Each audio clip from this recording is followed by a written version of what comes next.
नाचते। बोलो जय श्री कृष्ण। अब तो किसी को देखने को भी मिलने वाला नहीं। इस शरीर से इतना तादात्म्य कर लिया उसने। इसमें रहने वाली एक देवी जिसका नाम बुद्धि, हम लोग उस बुद्धि से इतना तादात्म्य कर लेते हैं। बुद्धि देवी जैसा हमें नचाती है वैसा ही हम नाचते हैं। बुद्धि कहती है चलो कथा हो रही है, अच्छी कथा सुन करके आते हैं, कथा में आ गए। अचानक बुद्धि ने कहा कि रोज इतने बजे हम सीरियल देखते थे, वह सीरियल निकल जाएगा, यहां से उठ करके सीधे सीरियल में चले गए। तो जैसा ये बुद्धि हमें नचाती है वैसा ही हम नाचते हैं। उससे इतना तादात्म्य हुआ कि अंत में उसका चिंतन करते हुए मरे तो दूसरा जन्म भी स्त्री का ही मिला। अंत में भगवान का चिंतन रहा तो भगवान के धाम जाओगे, और यदि इंसान का चिंतन रहा तो बोलो जय श्री कृष्ण। फिर तो बार बार जन्मना, बार बार मरना, ये चलता ही रहे। इधर जब पुरंजनोपाख्यान विस्तार से सुनाया है, नारद जी को प्रणाम किया है, नारद जी चले जाते हैं, प्रियव्रत प्रसन्न हो जाते हैं। इन्हीं के वंश में आगे चल करके आग्निद्र हुए हैं, आग्निद्र के ऋषभ देव हुए हैं। ऋषभ देव प्रथम तीर्थंकर कहलाए। ऋषभ देव ने अवधूत वृत्ति का आचरण किया है। रास्ते में पड़े रहते हैं, जो मिल जाता है खाते हैं, भगवान का भजन करते हैं और हर हाल में ठाकुर की उपासना करते हैं और बस यही कहते हैं कि हे कन्हैया, अब तो हम आपके हो गए हैं, यह जीवन आपका है, जैसा चलाना चाहो आपकी भरोसे। 2 मिनट के लिए आओ, कन्हैया के चरणों में चलें और बड़े भाव से प्रार्थना करें। बोलिए भक्तवत्सल भगवान की जय हो।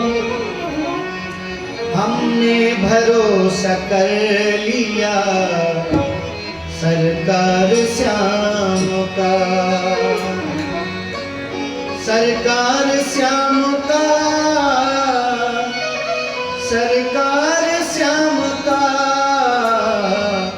हमने भरोसा कर लिया सरकार श्याम का, हमने भरोसा कर लिया सरकार श्याम का, हमने भरोसा कर लिया सरकार श्याम का, हमने भरोसा कर लिया सरकार श्याम का, सरकार श्याम का, सरकार श्याम का, सरकार श्याम का, सरकार श्याम का। हमको तो प्यारा लगता है दरबार श्याम का, ओ हमको तो प्यारा लगता है दरबार श्याम का, हमने भरोसा कर लिया सरकार श्याम का, हमने भरोसा कर लिया सरकार श्याम का।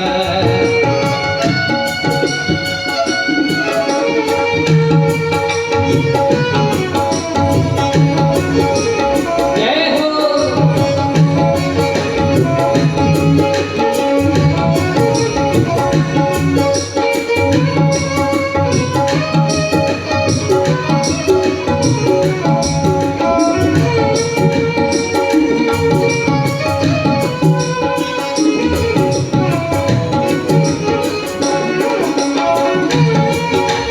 जय हो। क्या बात है?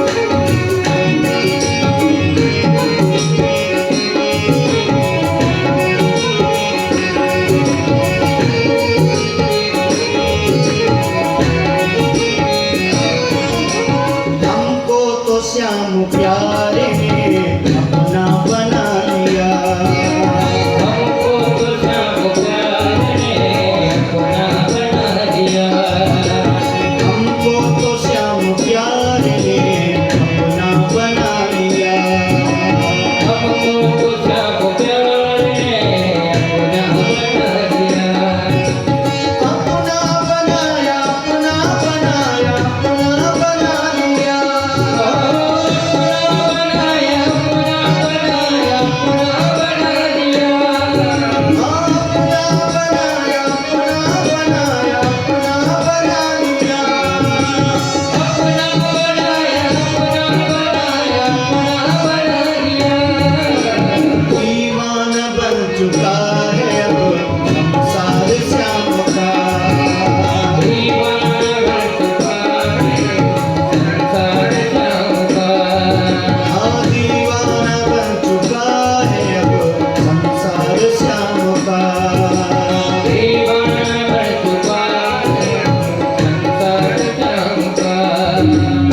उसने पा लिया दीदार श्याम का।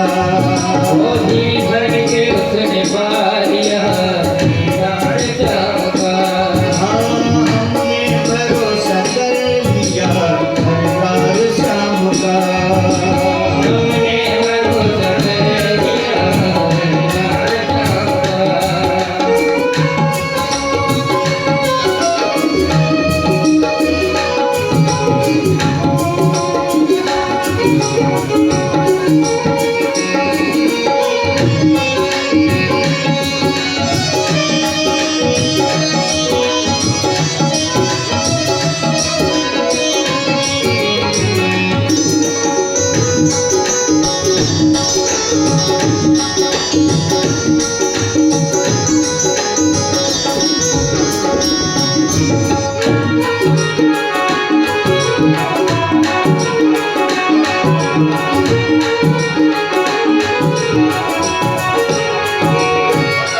करके भरोसा श्याम का मीरा ने विष पिया।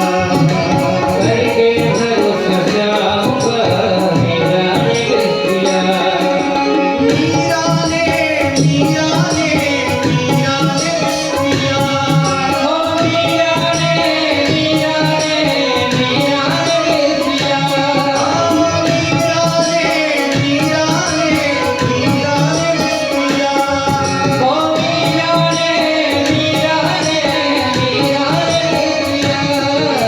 प्याले में कर लिया, प्याले में विष के कर लिया दीदार श्याम का।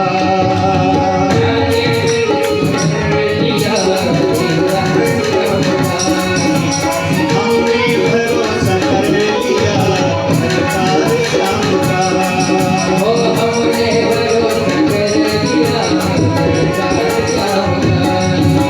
सरकार श्याम का, सरकार श्याम का।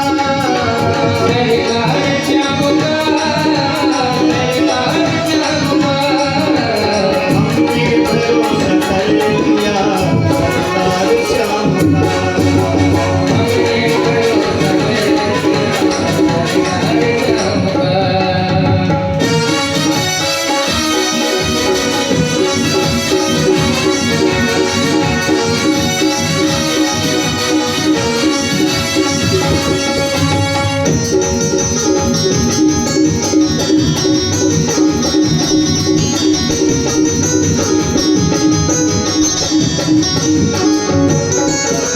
जब नाव डूबने लगी मझधार में मेरी।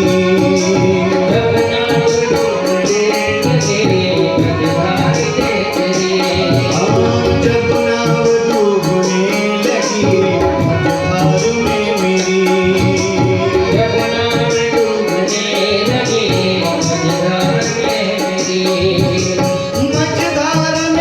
मझधार में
सरकार श्याम का हमने भरोसा कर लिया, सरकार श्याम का। हाँ, हमने भरोसा कर लिया, सरकार श्याम का। बोलिए वृंदावन बिहारी लाल की जय।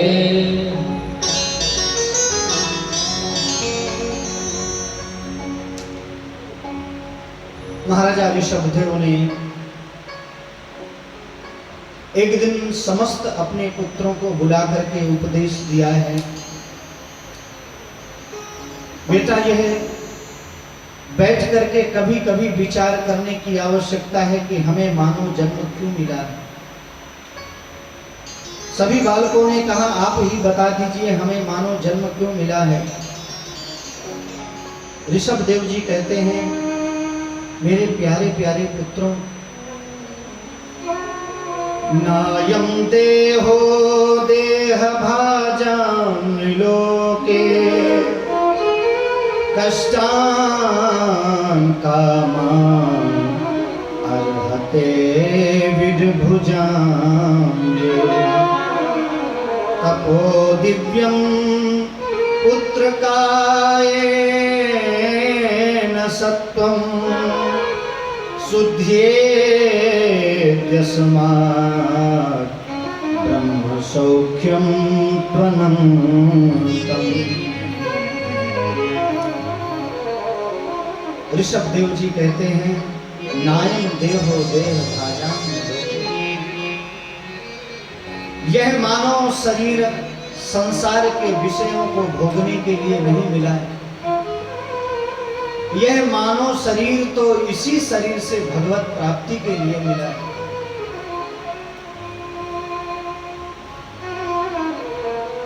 यदि मानव देह पाकर के भी भगवत प्राप्ति नहीं कर पाते तो हमसे ज्यादा विडंबना किसी और की नहीं है।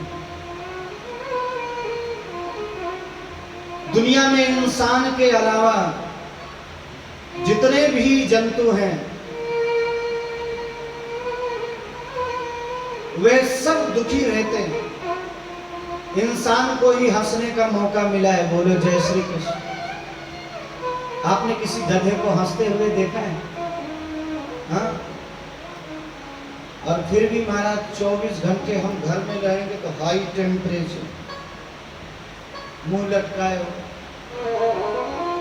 घर में आएंगे तो सीधे पत्नी कहती है, आप बाहर से आए, चाय बना दो, कुछ नाश्ता बना दो। नहीं,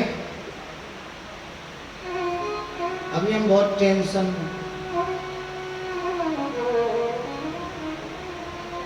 महाराज पूरे संसार का टेंशन लेके घर में आ जाते। अच्छा एक बात बताओ, टेंशन बाहर मिला था कि घर में? बाहर मिला था, तो घर में काय को लेके आए, वहीं छोड़ आते। No tension, no mention but attention.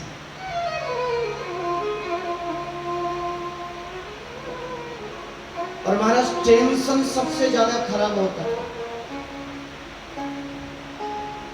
एक सूर्य की गर्मी से तो पूरी दुनिया परेशान रहती है। एक सूर्य की गर्मी से तो पूरी दुनिया परेशान रहती है। अब सोचो, टेंशन। जब 10 सूर्य की गर्मी दिमाग में दौड़ेगी तो उसका क्या हाल होगा? ऐसा भी समझ लो, 10 माने 10, सन माने सूरज, टेंशन।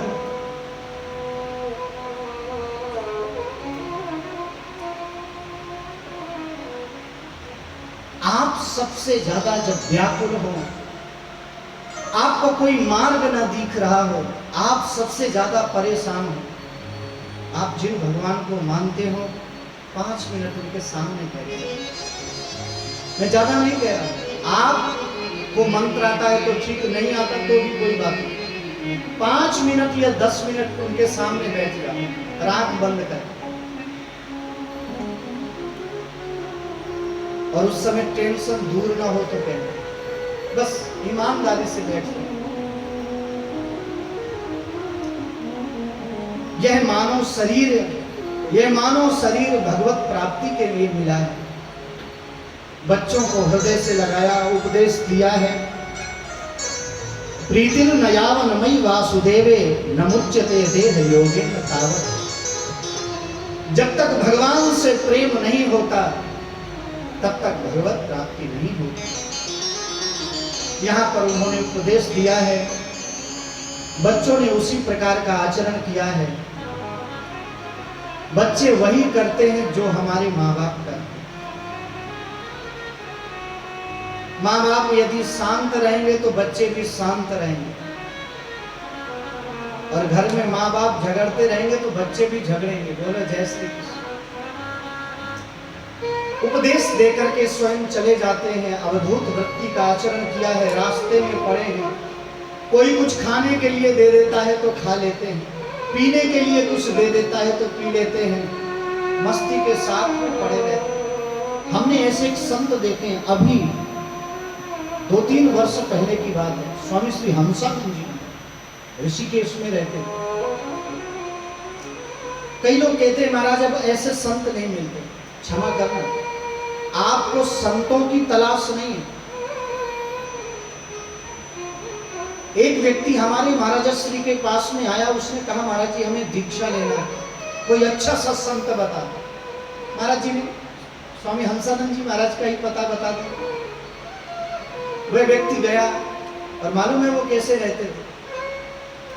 बरसात के समय भर एक आश्रम का आश्रय ले लेते थे, बाकी 12 महीने बारिश के समय को छोड़ करके गंगा जी के बीच में जो रेत निकल आती थी वहीं पर कुटिया लगा के आनंद से रहते।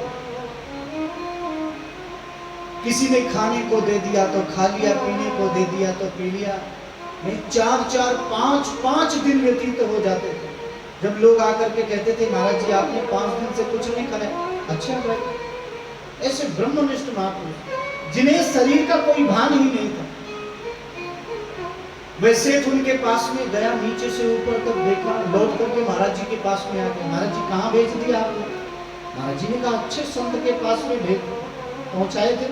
भगवान निष्ठ महापुरुष है, ब्रह्म तत्व में इस वक्त स्थापित हैं, उनकी स्थिति ब्रह्ममय हो गई है। उसने कहा महाराज जी मैंने आपसे कहा था अच्छा संत बताओ। महाराज जी ने कहा हमने आपके अच्छे की परिभाषा नहीं समझी। उसने कहा महाराज जी बड़ा सा आश्रम हो, 10-20 गाड़ियां हो, बोलो जय श्री कृष्ण, 100-50 लोग पीछे चलने वाले हों। महाराज जी ने कहा क्षमा करना, तुम्हें संत की तलाश नहीं है, तुम्हें सुविधा युक्त किसी व्यक्ति की तलाश है। संत तो आज भी हैं, पर भ्रमण करें ढूंढें तब ना। हंसानंद जी महाराज ने पूरा जीवन ब्रह्म चिंतन में लगा दिया, ब्रह्ममय होकर के भगवान। इसी प्रकार से ये भी पड़े रहते हैं, कोई खाने को देता है तो खा लेते हैं, कई लोग अपमान करते हैं तो भी सहन कर लेते हैं।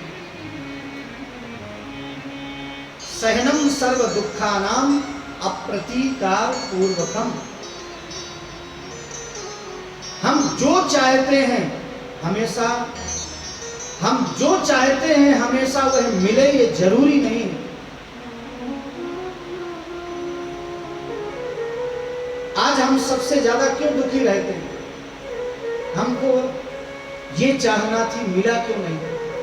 अब कभी विचार करो ना, आपके लिए यदि भगवान ने उपयोगी समझा होता तो आपको देते। आपके लिए हितकर नहीं था, इसलिए भगवान ने आपसे दूर करके रखा, आपसे दूर कर दिया।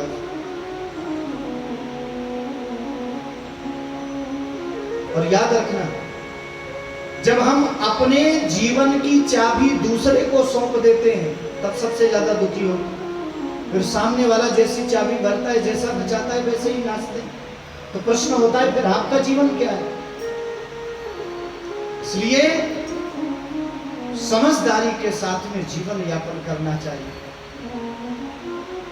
हमेशा यही समझना चाहिए, यदि मेरे लिए उपयोगी होगा तो भगवान दे देंगे, मेरे लिए उपयोगी नहीं था तो मुझसे दूर कर।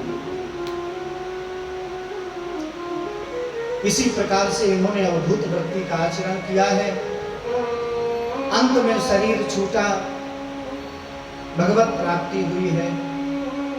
इन्हीं के पुत्र थे भरत जी महाराज। चक्रवर्ती सम्राट होने के बाद भी समस्त राज्य का परित्याग करके गंडकी नदी के किनारे पहुंच गए। वहीं पर सुंदर कुटिया बनाया, रह करके भजन करने लगे। प्रातः काल सुबह उठते, नदी में स्नान करते, सूर्यार्घ देते, वहीं बैठ करके संध्या वंदन करते, सुबह से लेकर शाम तक ब्रह्म चिंतन में लगे रहते। पर एक दिन एक घटना घटी। नदी के किनारे खड़े हुए थे, एक गर्भिणी हिरणी पानी पीने के लिए नदी में आई। अचानक सिंह ने जोर से दहाड़ लगाई और जैसे ही उसने दहाड़ लगाई, घबरा करके उस हिरणी ने छलांग लगा दिया। उसके गर्भ का बच्चा श्रावित होकर के जल में गिर पड़ा। उस हिरणी का उस पार प्राणांत हो गया। अब जब उस बच्चे को बहते हुए देखा, महाराजा जल भरत को दया आ गई। कूद पड़े हैं उस जल में, उस बच्चे को बाहर निकाल करके लाए। देखो संत का ये कर्तव्य था, यदि किसी जीव को कष्ट है तो उसकी रक्षा करें। पर इन्होंने सोचा कि अब इसका भरण पोषण कौन करेगा। सुबह से शाम तक उसी के भरण पोषण में लग गए। भजन छूट गया, साधना छूट गई। घर की व्यवस्था करना अलग बात है, कर्तव्य निभाना अलग बात है, फर्ज निभाना अलग बात है, और परिवार वालों से मोह करना अलग बात है। कर्तव्य आपको सुखी बनाएगा, लेकिन मोह अंत में आपको दुखी बनाएगा। संसार में हम सबसे ज्यादा जिससे प्रेम करते हैं, अंत में हमारे दुख का कारण वही होता है।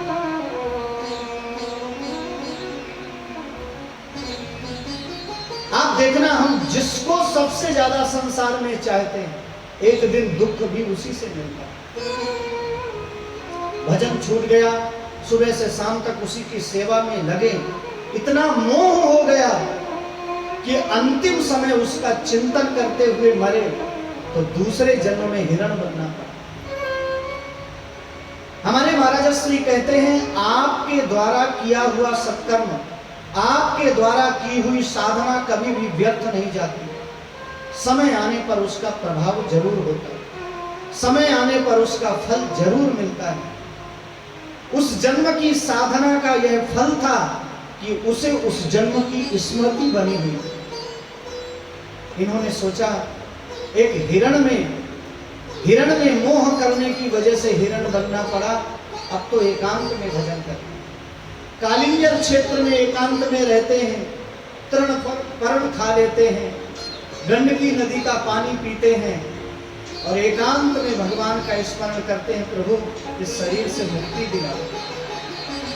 तब तीसरा जन्म एक ब्राह्मण के घर में हुआ है। जैसे ही इनका जन्म हुआ, पूरे घर में आनंद का वातावरण, लेकिन समय आया, मैया छोड़ करके चली, मां का प्राणांत हो गया। जब ये 5 वर्ष के हुए, पिताजी ने इन्हें गायत्री मंत्र पढ़ाना प्रारंभ किया। देखो, साधना के प्रताप से पूर्व जन्म की स्मृति बनी रही इस जन्म में। इन्होंने सोचा, जब जब हम बोले तब तब हम संसार में फंसे, इस बार हम कुछ बोलेंगे ही। पिताजी ने बहुत गायत्री मंत्र पढ़ाया, एक शब्द भी नहीं बोले। पिताजी ने सोचा ये मूर्ख है, इसलिए कुछ बोल नहीं रहा, इसका नाम रख दिया जड़ भरत। समय आया, पिताजी भी चले गए। माता पिता जब चले जाते हैं ना, तब उनका महत्व समझ में आता है। भाइयों ने देखा, अब ये धीरे धीरे बड़ा हो गया है। भाइयों ने घर के कार्यों में लगाना प्रारंभ किया, दिन भर घर का काम करते। भाभियां जो खाने के लिए दे देती, बड़े प्रेम से खाते। और मालूम है महाराज कैसे देती थी भाभियां खाना, लिखा है भाभी,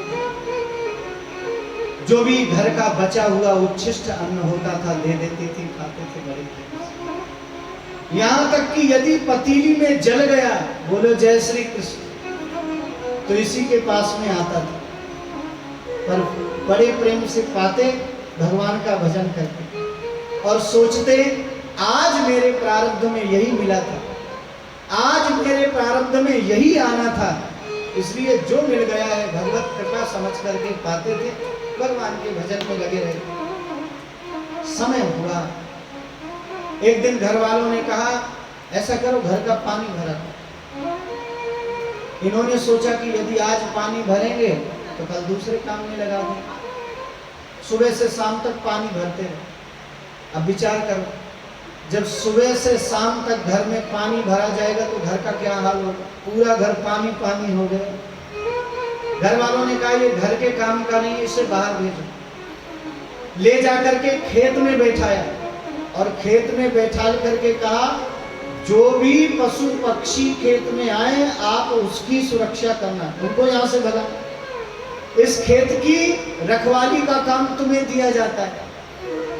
अब देखो संत स्वभाव बैठे हैं, इतने में इन्होंने देखा सुंदर सुंदर चिड़िया आकर के उन पौधों में बैठ गए, उन वृक्षों में बैठ गए, बड़े प्रेम से दाना खाने लगी। इन्होंने विचार किया संसार को किसने बनाया, परमात्मा ने। हमें किसने बनाया, भगवान ने। चिड़ियों को किसने बनाया, भगवान ने। वृक्षों को किसने बनाया, भगवान ने। खाने के लिए दाना किसने दिया, भगवान ने। तो भैया जब सब भगवान दे रहा है तो हम मना करने वाले कौन हो। महाराज सुबह से शाम तक चिड़ियों ने पूरा खेत ठिकाने लगाए थे, बोले जय श्री कृष्ण। घर वालों ने आकर के देखा एक भी दाना दिखाई नहीं दे रहा, सब चिड़िया चुग गए और ये किनारे बैठे बैठे एक ही वाक्य कह रहे थे, राम जी की चिड़िया राम जी का खेत, खावोरी चिड़ियों भर भर पेट। घर वालों ने धक्का मार के निकाल दिया वहां से। याद रखना दुनिया में कोई आपको नहीं चाहता, सब आपसे चाहते हैं, बोलो जय श्री कृष्ण। अच्छा घर वाले कितना चाहते हैं, कुछ दिन के लिए मनी बंद कर दो, बोलो जय श्री कृष्ण, अपने आप पता चल जाएगा। बेटा सुबह से शाम तक मम्मी के पीछे पीछे घूमता है, मम्मी आज ये चीज लेना है, मम्मी तुरंत निकाल करके दे देती है। और वैसे भी पापा दे ना दे पर मम्मी तो दे ही देती है। और यदि मम्मी के पास नहीं होता तो पापा से दिला देते हैं, बोलो जय श्री कृष्ण। और वही मम्मी जब 10 दिनों के लिए स्टॉक कर देती है ना, अब आज के बाद तुझे कुछ नहीं मिलेगा, तू बहुत बिगड़ गया है, फिर देखो कितना प्रेम करता है बच्चा, बोलो जय श्री कृष्ण। प्रायः करके घर में विकृति क्यों आती है, उसका एक कारण। हम जब बच्चों को पैसा देते हैं, यह वाक्य बहुत ध्यान से सुनना, पैसा देना अच्छी बात है, बच्चों को देना चाहिए, उनको आवश्यकता है उस समय पूर्ति करना चाहिए, ये गलत नहीं। लेकिन बचपन में हम गलती कहाँ कर देते हैं, बच्चों को पैसा देते समय ये नहीं पूछते कि बेटा तू इसका करेगा क्या। हम दे रहे हैं, वो ले जा रहा है और फिर जो कर रहा है। आप दीजिए पर पूछिए जरूर कि बेटा जब इसे ले जाएगा तो तू करेगा क्या। जब हम बच्चों से थोड़ा हिसाब लेते रहते हैं ना, तो उनके अंदर थोड़ा डर बैठा रहता है कि कहीं मुझसे कोई गलती हो गई तो मम्मी पापा नाराज हो गए। आप पैसा दीजिए पर देने के बाद पूछ जरूर लीजिए कि आप इसका करोगे क्या। तो याद रखना दुनिया में तभी तक लोग आपको चाहते हैं जब तक आपसे प्राप्ति हो रही। घर वालों ने देखा किसी काम का नहीं रह गया, धक्का मार करके बाहर निकाल दिया। रास्ते में बैठे थे, रघुगण नाम का राजा पालकी में बैठ करके कपिलाश्रम जा रहा था सत्संग करने के लिए। उसके कुछ कहार बीमार हुए, ले जाकर के इन्हीं को लगा दिया उस पालकी में। बोलो जय श्री कृष्ण। संत का स्वभाव, रास्ते में किसी जीव को देखते तो छलांग लगा करके चलते। अब आप विचार करो, हम किसी को कंधे में बैठा ले हों, छलांग लगा लगा करके चलेंगे तो ऊपर वाले का हाल क्या हो। एक बार तो इन्होंने ऐसी छलांग लगाई कि ऊपर वाला डायरेक्ट नीचे आ गया। बोलो जय श्री कृष्ण। नाराज होकर के बोला, अरे मूर्खो, ठीक से चल नहीं रहे हो, मैं राजा हूं यहाँ का, यदि तुम ठीक से नहीं चलोगे तो मैं तुम्हारी चिकित्सा करूंगा। उन कहारों ने कहा, महाराज क्षमा करना, ये जो साथ में चल रहा है ना मोटा तगड़ा व्यक्ति, सारी गड़बड़ी इसी के द्वारा हो रही। नीचे उतर करके रघुगण ने कहा, दिखाई तो बहुत मोटे पतले दे रहे हो, लेकिन तुम्हें ठीक से चलना नहीं आता, राजा के साथ कैसा व्यवहार करना चाहिए। अभी तक नहीं बोले, पर आज पहली बार जड़ भरत जी महाराज बोले। बोलिए भक्तवत्सल भगवान की जय हो। जड़ भरत जी महाराज कहते हैं, राजन, स्थौल्यं कास्यं व्याधययाधयश्च क्षुत्रिभयं कलिरिच्छा जरा च निद्रारतिर्मन्युरहं मदः शुचो येन जातस्य हि मे न सन्ति। राजन, आप कह रहे हैं शरीर से बहुत मोटे दिखाई दे रहे हैं। हाँ राजन, ये मोटा होना, पतला होना, आदि आना, व्याधि आना, भूख लगना, प्यास लगना, यह सब शरीर का धर्म है, मेरा धर्म नहीं। क्योंकि आत्मा में ये सारे गुण मौजूद नहीं रहते। आत्मा को न भूख लगती, न प्यास लगती, न उसको कोई कष्ट होता, ये शरीर को होता है। और यही तो भगवान गीता में कहते हैं, नैनम छिन्दन्ति शस्त्राणि नैनम दहति पावकः न चैनम क्लेदयन्ति आपो न शोषयति मारुतः। अछेद्यो, यह आत्मा अछेद्यो यमदाह्योयम क्लेद्यो सोस्य एव च नित्यः सर्वगतस्थाणु अचलोयम सनातन। इस आत्मा को न कोई मार सकता है, न जल इसे डुबो सकता है, न अस्त्र शस्त्र इसे काट सकते हैं। यह तो निरवय तत्व है। जब इन्होंने आत्म तत्व का उपदेश दिया है तब नीचे उतर करके आया। कस्तों निभूरश्चर्षित दुजानाम विभर्षि सूत्रम कतमो वदेता। आप सही सही बताएं, आप कौन हैं? मैं आपको पहचान नहीं पाया। तब यहाँ पर जड़ भरत जी महाराज ने सारा परिचय दिया है। रघुगण ने कहा, महाराज आपने कहा शरीर के धर्म आत्मा में नहीं लगते, तो मैं आपसे एक प्रश्न पूछता हूं। जैसे अग्नि के ऊपर हम कोई वस्तु रखेंगे तो अग्नि का ताप उसमें जाएगा कि नहीं? आप ऐसे समझो, हमने चूल्हे में अग्नि जलाई, एक पतीली को रखा, उसमें पानी को डाला, उसमें चावल को डाला। यदि अग्नि नीचे से जलाएंगे तो उसका ताप पतीली में भी आएगा, पतीली से फिर उस जल में आएगा, जल से उस वस्तु में आएगा। उसकी उष्णता ही तो सब में आती है, तभी तो वो सिद्ध होता है, तभी तो वो पकता है। इसी प्रकार से हमारा शरीर है। जब शरीर में हमारे रोग होते हैं, कष्ट होते हैं, इसको चोट लगती है, तो शरीर में ही रहने वाले आत्मा को कष्ट क्यों नहीं होता? रहता तो इसी शरीर में है ना। आज के समय पर यदि यह किसी से बात कही जाए तो लोग कहेंगे, वाह कितने बुद्धिमान, कितनी अच्छी बात विचार करके पूछी। लेकिन जैसे ही इन्होंने सुना सुनते ही कहा अकोविदः कोविद वाद वाद। अरे मूर्ख, परमार्थ तत्व को, आत्म तत्व को लौकिक उदाहरणों में घटा रहे हो। अच्छा एक बात बताओ, हम तुम्हारी बात मान भी लें, यदि उस पतीली में चावल की जगह पर कंकड़ डाल दिए जाए, पत्थर डाल दिए जाए, तो उसका कुछ बिगड़ेगा? अरे बोलो, बिगड़ेगा? लाख अग्नि जलती रहे और कितना भी जलती रहे। महाराजा रघुगण से जड़ भरत जी महाराज कहते हैं, यह आत्मा सावयव तत्व नहीं है, यह आत्मा निरवयव तत्व है।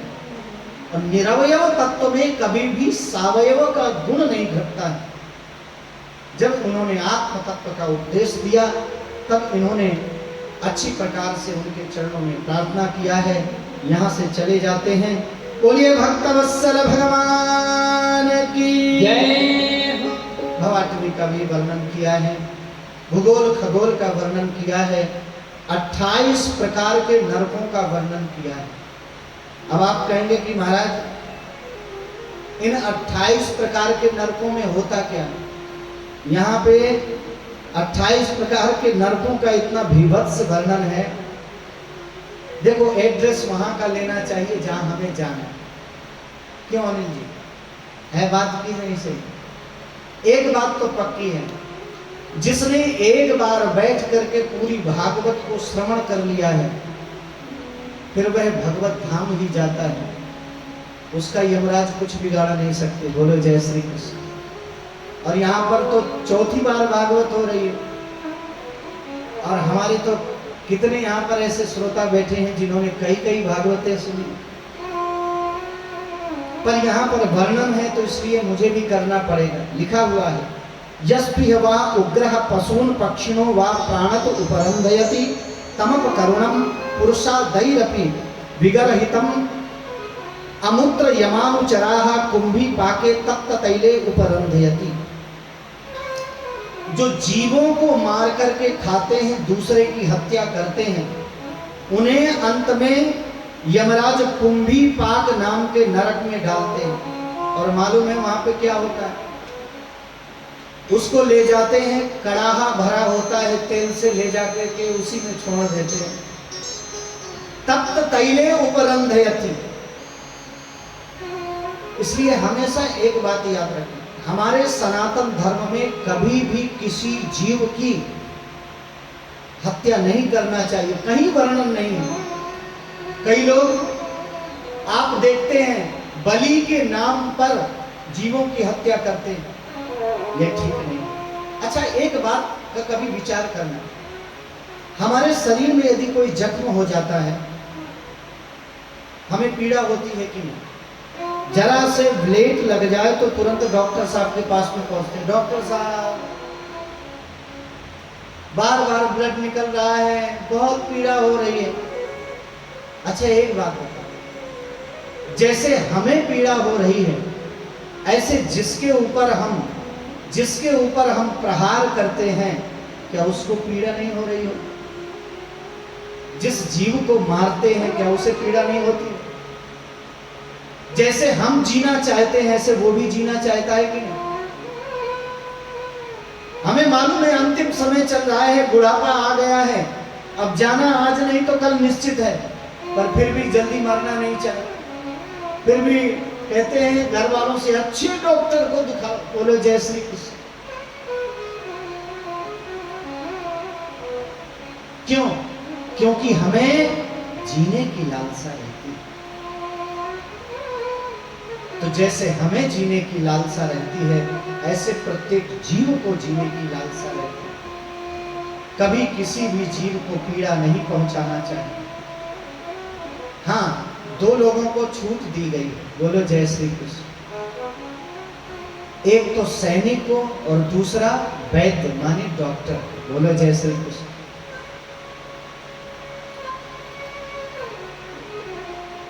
डॉक्टर को कभी कभी मरीज की स्थिति देख करके उपचार करना पड़ता है, वह उसका धर्म हो जाता है। कारण क्या? वह छुरी आपको बचाने के लिए चला रहा है, आपको मारने के लिए नहीं चला रहा। उसे पूर्ण छूट है। बोलो जय श्री कृष्ण। नहीं आप सुन करके कथा जाओ, हमें टेलीफोन करो कि महाराज जी आप तो कह रहे थे किसी जीव को चोट नहीं पहुंचानी चाहिए, तो फिर इसका इलाज कैसे करें? हाँ?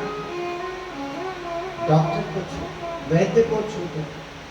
जो सैनिक देश की रक्षा करने वाले हैं,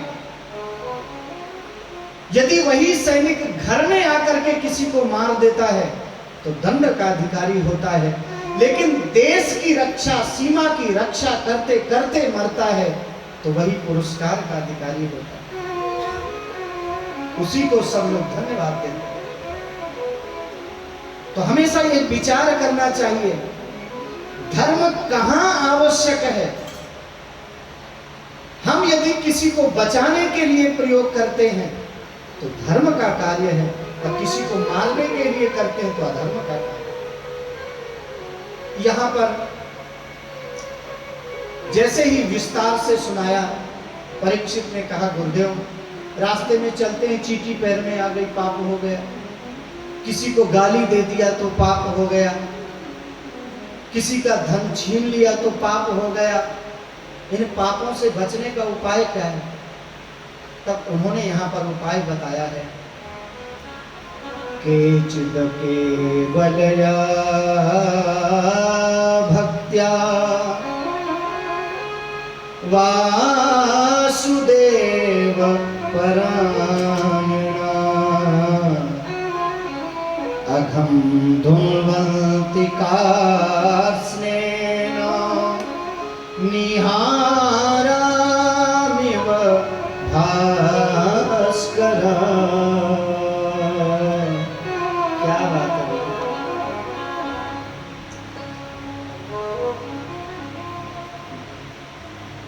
ये सामने बैठे हुए हैं श्री सुरेश भैया, शास्त्रीय संगीत के बड़े अच्छे विद्वान।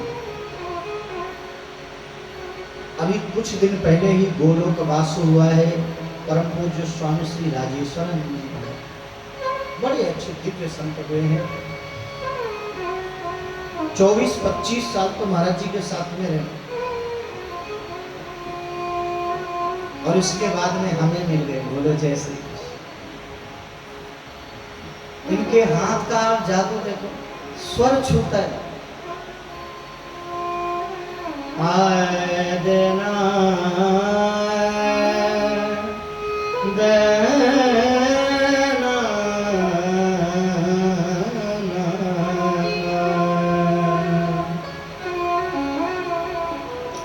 केचिद केवलया भक्त्या वासुदेव परायणा अघं धुन्वन्ति कार्ष्णेनो निहारमिव भास्कर। जैसे प्रातः काल सूर्योदय होता है, सारा अंधकार भाग जाता है, सारा अंधकार दूर हो जाता है।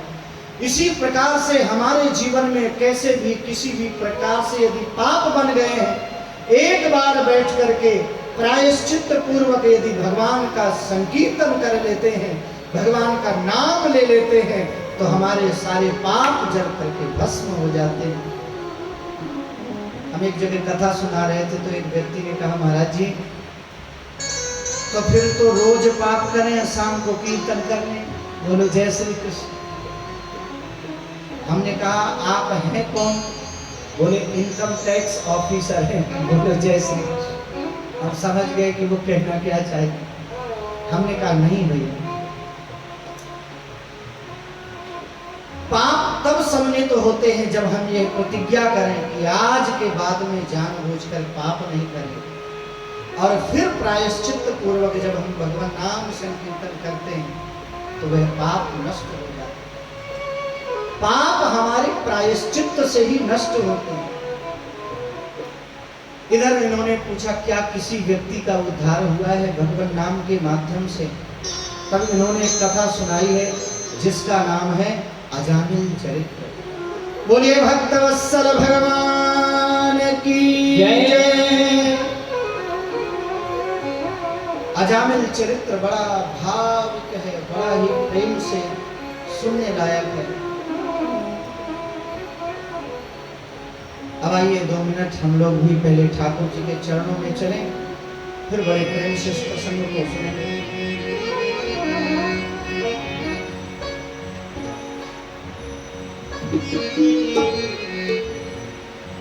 तीसरे का ऊपर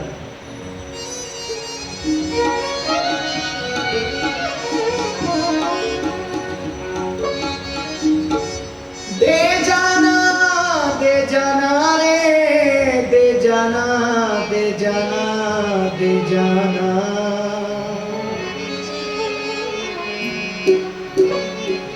दे जाना, दे जाना रे, दे जाना, दे जाना, दे जाना। ओ सवरिया हाँ कन्हैया, हाँ सवरिया दे जाना, आके नेक सहारा सवरिया दे जाना, आके नेक सहारा। सवरिया दे जाना, आके नेक सहारा। सवरिया आ जाना, आके नेक सहारा। दे जाना, दे जाना रे, दे जाना, दे जाना, दे जाना। ओ सवरिया हाँ कन्हैया, ओ सवरिया दे जाना, आके नेक सहारा। सवरिया दे जाना, आके नेक सहारा।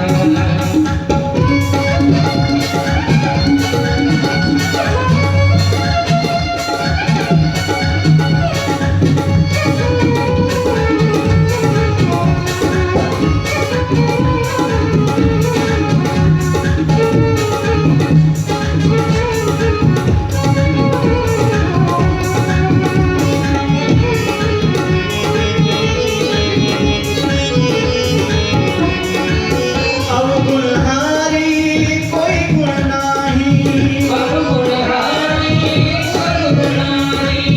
कीर्तन पद सरोज मन माही। अब गुणहारी कोई गुण नाही, कीर्तन पद सरोज मन माही। दाता मनमोहन साई, दाता मनमोहन साई। मैंने रो रो, मैंने रो रो, मैंने रो रो तुझे पुकारा रे, पुकारा, पुकारा, पुकारा। ओ सवरिया हाँ कन्हैया दे जाना, आके नेक सहारा। सवरिया सवरिया दे जाना, आके नेक सहारा।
बांसुरी रही सुनाई, बांसुरी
सबको भगवान का सहारा चाहिए तो दोनों हाथ उठाओ मेरे साथ में। यहाँ तो बहुत अच्छे लोग हैं। कोरोना के बाद में ये पहली कथा है। बोलो जय श्री कृष्ण। घर बैठे सब लोगों ने लाइव किया, अपने घरों में स्टूडियो बना करके। हमने नहीं, हमने कहा हम सीधे यजमानों को ही सुनाएंगे। बोलो जय श्री कृष्ण। तो जिसे सहारा भगवान का चाहिए दोनों हाथ उठा के बड़े भाव से और बड़े प्रेम से, संकोच नहीं करना। अच्छा, आप कहोगे कि आप ताली बजाने को क्यों कहते हैं? आप किसी वैद्य के पास में जाना। अब देखो हम ज्यादा पढ़े लिखे तो है नहीं, संस्कृत के तो जानकार, पर इंग्लिश वाले आप जानो क्या बोलते हैं? एक्वा प्रेसिंग, क्या बोलते हैं उसको? जो एक्वा प्रेशर, हम देखो बता दिए, मदद करते। तो जो एक्वा प्रेशर वाले हैं वो आपको कहते हैं यहाँ दबाओ, यहाँ दबाओ, फिर यहाँ दबाओ, बोलते हैं कि नहीं? और कभी कभी तो कह देते हैं कि ऐसा करो कि थोड़ी देर के लिए ऐसे ऐसे हाथ किया करो, फिर ऐसे ऐसे। बोलो जय श्री कृष्ण। एक डॉक्टर भी कराते हैं। योग में भी जाओ, योग में जाओ तो बोलते हैं कि नहीं? फिर हमने तो कई जगह देखा, पार्क में बैठे हुए दोनों हाथ से हा हा हा। तो आप यदि चाहते हैं कि आप जल्दी रोगी ना हो, तो जहां भी कीर्तन संकीर्तन चल रहा हो, थोड़ी देर के लिए बड़े भाव से दोनों हाथ उठा के ताली बजाओ। अच्छा, ताली बजाने से एक फायदा है, हमारे हाथ में जो दरिद्रता की रेखाएं हैं वो मिट जाती है। अब दरिद्रता यदि यहाँ से जाएगी तो कहीं ना कहीं तो बैठेगी, तो जो कीर्तन नहीं करते उनके खोपड़ी में बैठ जाती है। बोलो जय श्री कृष्ण। फैसला आपके हाथ में, दोनों हाथ उठा के हाँ सवरिया दे जाना, आके नेक सहारा सवरिया दे जाना, आके नेक सहारा सवरिया दे जाना, आके नेक सहारा सवरिया दे जाना, आके नेक सहारा। राधे राधे गोविंद गोविंद राधे, राधे राधे गोविंद गोविंद राधे, राधे राधे गोविंद गोविंद राधे, राधे राधे गोविंद गोविंद राधे, राधे राधे गोविंद गोविंद राधे, राधे गोविंद गोविंद राधे। सवरिया कन्हैया सवरिया जाना, आके नेक सहारा सवरिया,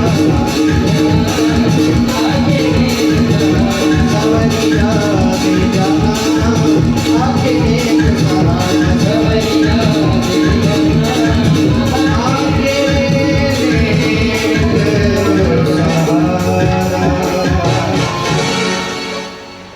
बोलिए भक्त वत्सल भगवान की जय।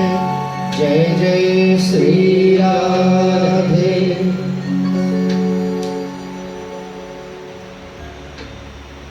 परीक्षित ने पूछा, गुरुदेव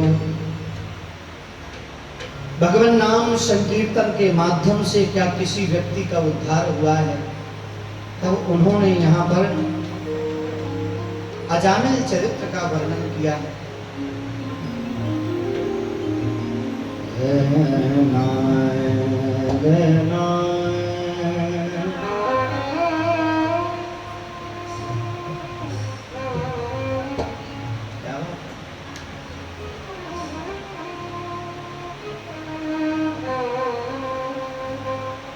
काम्यकुब्जः दुजा कश्चित् दासीपतिरजामिलः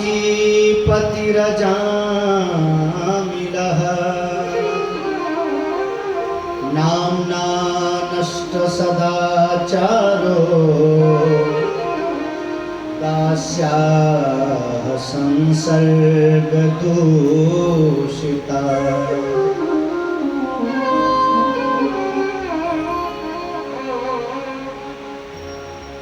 कन्नौज में एक ब्राह्मण रहते थे जिनका नाम था अजामिल।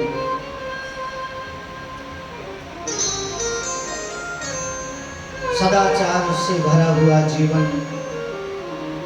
घर में पत्नी भी सदमार्ग पर चलने वाली है।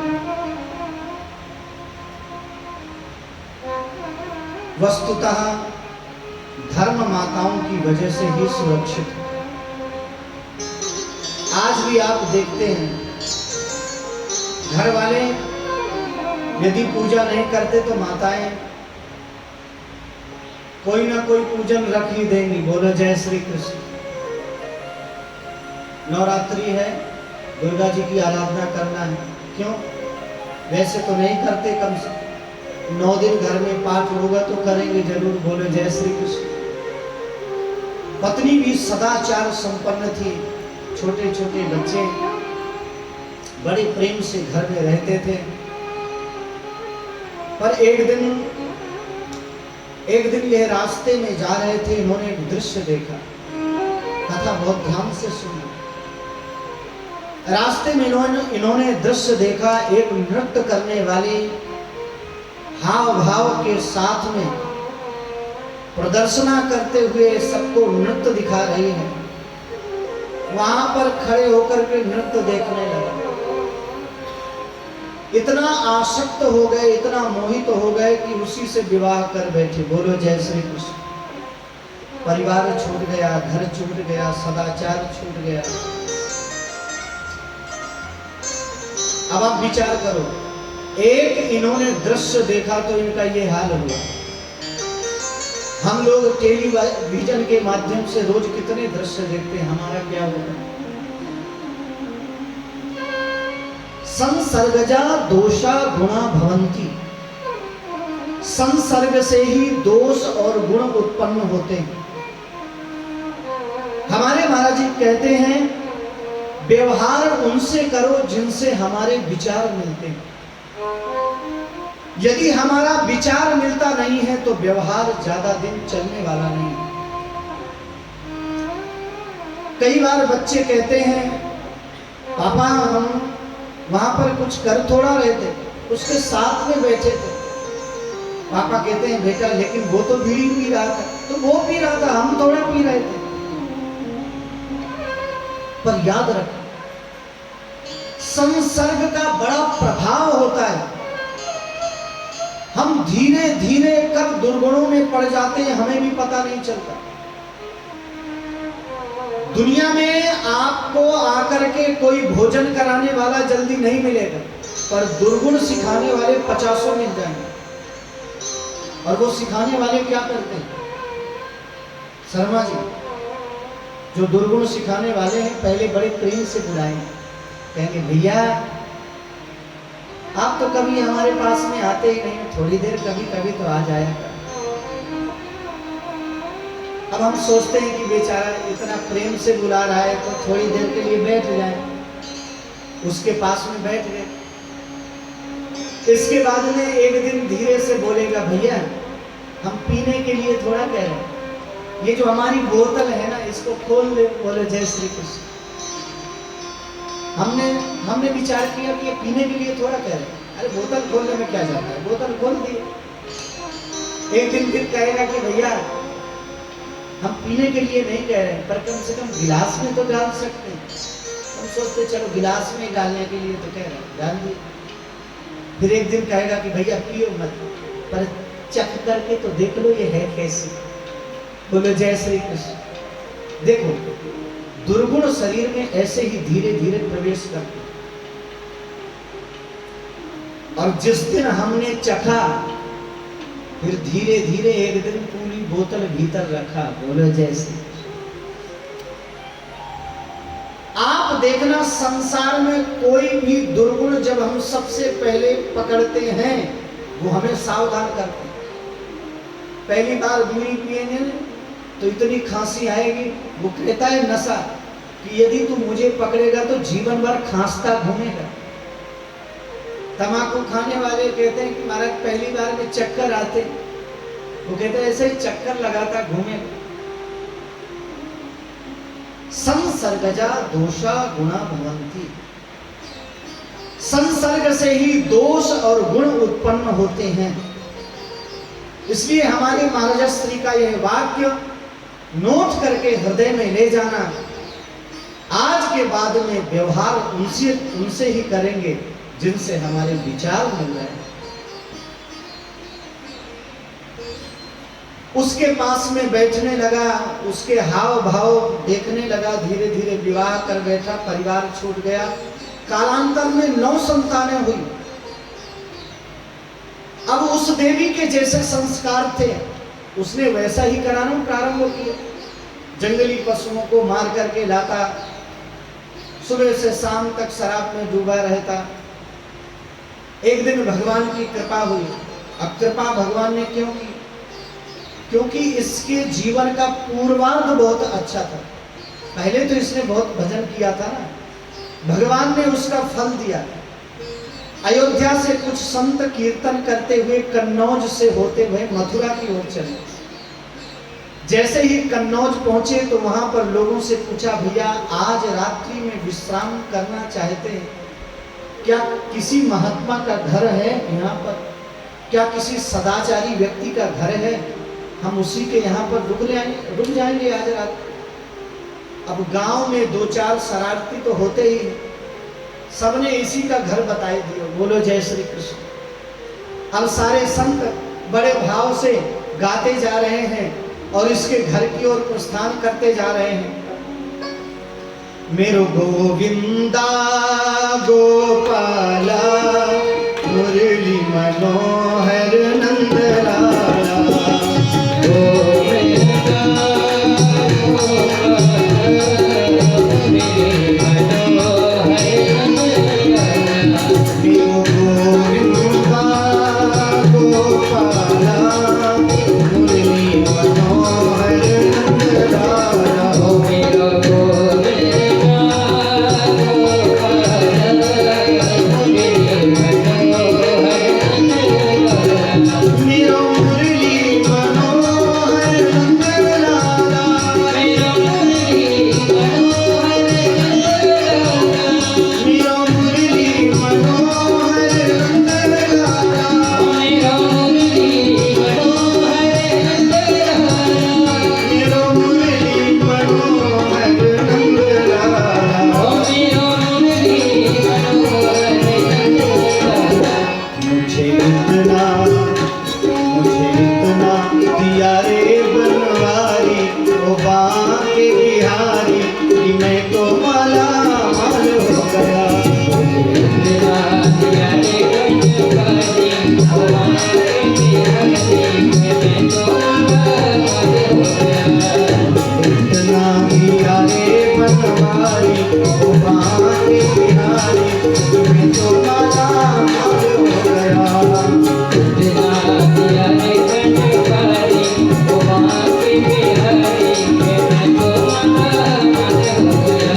मेरे ठाकुर सुनो मैं माला माल हो गया। मेरे ठाकुर सुनो मैं माला हो गया। मेरे ठाकुर सुनो मैं माला माल हो गया। ओ मेरे ठाकुर सुनो मैं माला हो गया। इतना दिया रे बनवारी, ओ बांके बिहारी, कि मैं तो माला माल हो गया। तेरा दिया रे गंजकारी, ओ मारे बिहारी, मैं तो माला हो गया। केशवा माधवा श्री कृष्ण मधुसूदना,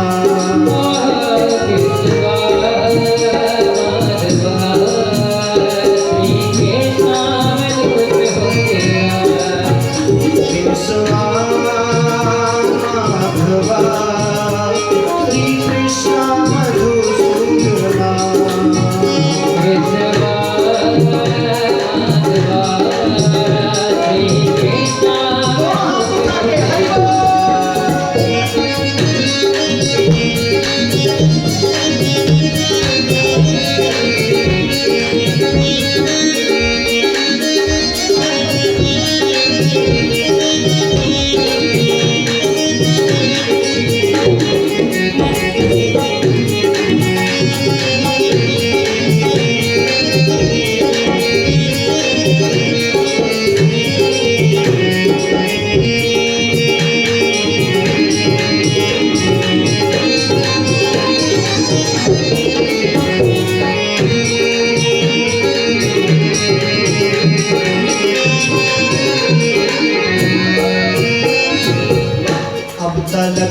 मुझको खुद पे न आया यकीन, अब तलक मुझ पे तुझको न आया यकीन। ऐसे चरणों में तेरी जगह पाई है, ऐसे चरणों में तेरी जगह पाई है।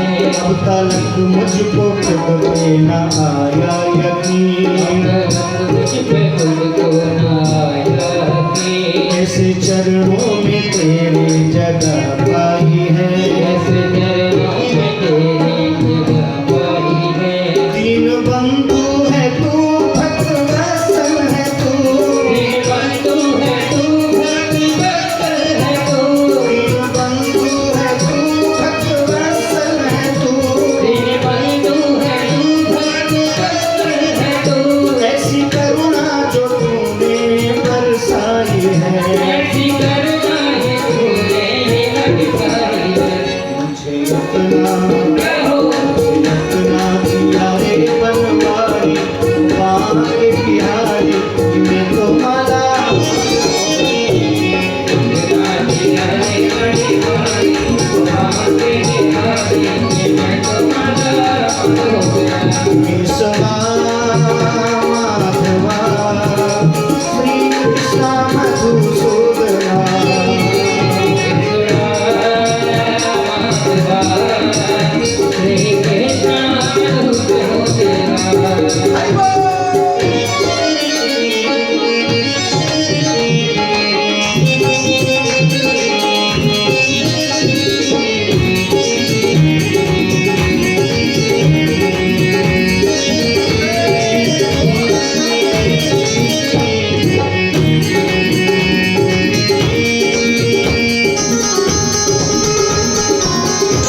संत भगवान नाम संकीर्तन करते हुए इसके दरवाजे में पहुंचे। जैसे ही दरवाजे पर पहुंचे, दरवाजा बंद था। एक संत ने धीरे से दरवाजे को खटखटाया। सामने से वह गणिका निकली। उसने दरवाजा खोल करके देखा, सामने संतों की टोली खड़ी है। हाथ जोड़ करके कहा, महाराज आज मेरे दरवाजे पर आपका आगमन कैसे हुआ? संतों ने कहा, देवी गांव वालों ने बताया कि ये धर्मात्मा का घर है, इसलिए आपके दरवाजे पर चले आए। उस देवी ने रोते हुए कहा, महाराज यह धर्मात्मा का घर नहीं है, दुरात्मा का घर है। बोलो जय श्री कृष्ण। देवी लेकर आपके दरवाजे पर आ गए हैं तो वापस नहीं जाएंगे। अब आज हमने प्रण किया है, आपके दरवाजे पर ही रात्रि भर संकीर्तन करेंगे, यहीं पर प्रसाद पाएंगे। उसने कहा, महाराज मैं गणिका हूं, मैं आपको पवा नहीं सकती, लेकिन मेरा निवेदन है, आप यदि प्रसाद पाना चाहते हैं तो मुझसे सूखी सामग्री ले लीजिए। संतों ने सामग्री ली है। रात्रि में सुंदर प्रसाद बनाया, स्वयं प्रसाद पाया और जो बचा था इस देवी के पास लेकर के पहुंचे। जैसे ही देवी ने लिया, आंखों में अश्रु आ गए। महाराज हमने पूरे जीवन पाप किए हैं, आज पता नहीं कौन से जन्म का पुण्य उदय हुआ है कि भगवान का प्रसाद हमारे सामने आ गया। भगवान का प्रसाद यदि तीर्थ में जाने से मिल जाए तो अपने आप को सौभाग्यशाली समझना चाहिए। अनिल जी, बांके बिहारी का प्रसाद सहज नहीं मिलता। बांके बिहारी को रोज जो प्रसाद लगाया जाता है ना, जो हमारे वहां के गोस्वामी लगाते हैं, आप कभी उसको थोड़ा से खा करके तो देखिए। दुनिया में आज तक ऐसे पदार्थों में स्वाद नहीं आया हो जो सुबह बाल भोग ठाकुर जी को लगता है, दोपहर में लगता है। इधर जैसे ही उस देवी ने प्रार्थना किया, संत कीर्तन करने लगे, तब तक अजामिल आ गए। अजामिल ने देखा दरवाजे पर सब बैठे हुए हैं, हाथ में उठाया उसने फरसा, संतों को मारने के लिए दौड़ा। उन संतों ने कहा, महाराज आपके दरवाजे पर बैठ करके प्रसाद पाए हैं, ईमानदारी से आपको दक्षिणा देना चाहिए, आप हमें मारना चाहते हैं। उसने कहा, आपका सामान नहीं मैंने वापस ले लिया है, यही बहुत बड़ी दक्षिणा है, यहाँ से जल्दी भाग जाओ। तब तक वह गणिका आई। उसने कहा, ये कुछ दक्षिणा चाहते हैं, बोल दो ना कि हम देंगे जरूर। महाराज जो किसी से नहीं डरता वो अपने गृह मंत्री से बहुत डरता है। बोलो जय श्री कृष्ण। और डरना भी चाहिए क्योंकि भोजन वहीं से सप्लाई होता है। बोलो जय श्री कृष्ण। भोजन की व्यवस्था उन्हीं के हाथ में रहती है। जो किसी की नहीं मानता ना, वो अपनी पत्नी की मानता है। बोलो जय श्री कृष्ण। पत्नी ने कहा, मान क्यों नहीं जाते? उसने कहा, महाराज बताओ क्या चाहते हो? संतों ने कहा, दक्षिणा में यही चाहते हैं, आज के बाद में जब भी कोई संतान हो उसका नाम नारायण रख देना। संत बता करके चले गए। 10वीं संतान हुई, उसका नाम नारायण रखा गया। इधर जब धीरे धीरे वह बालक बड़ा हुआ, इसका अंतिम समय आया। यम के दूत रस्सियों में पकड़ करके ले जाने लगे, रस्सियों में जकड़ करके ले जाने लगे। सामने वही बालक खेल रहा था। बालक को देखते ही उसने आवाज लगाया, दूरे क्रीडन का सक्तम पुत्रम नारायण वयम, पुत्रम नारायण वयम। दूर से आवाज लगाया, अरे बेटा नारायण रक्षा करना, अरे बेटा नारायण रक्षा करना। पर मैं एक बात हृदय से बोलूं, इस नारायण ने तो नहीं सुना, पर उस नारायण ने सुना।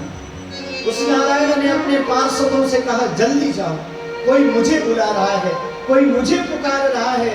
भगवत पार्षद पहुंच गए। यमदूतों से छुड़ा देते हैं। अब यमदूतों ने प्रश्न किया, महाराज इसका समय पूरा हो गया था, अधम पापी था, हम लेने के लिए आए थे, आपने क्यों छुड़ा दिया? भगवत पार्षदों ने कहा इसने हमारे भगवान का नाम लिया है। उन्होंने कहा भगवान का नाम नहीं लिया, अपने बेटे का नाम ले रहा था। भगवत पार्षदों ने कहा इसने आज अपने बेटे का नाम रखा है, पर यह तो नाम हमारे भगवान का अनादि है। बोलो जय श्री कृष्ण। और तुम्हें नाम की महिमा मालूम नहीं है? सांकेत्यम पारिहास्यम व स्तोभम हेलन मेवमा। कोई संकेत से, कोई हास परिहास में भी भगवान का नाम ले ले तो उसका उद्धार हो जाता है। अच्छा एक बात बताओ, आप लोग सब लोग समझदार, करंट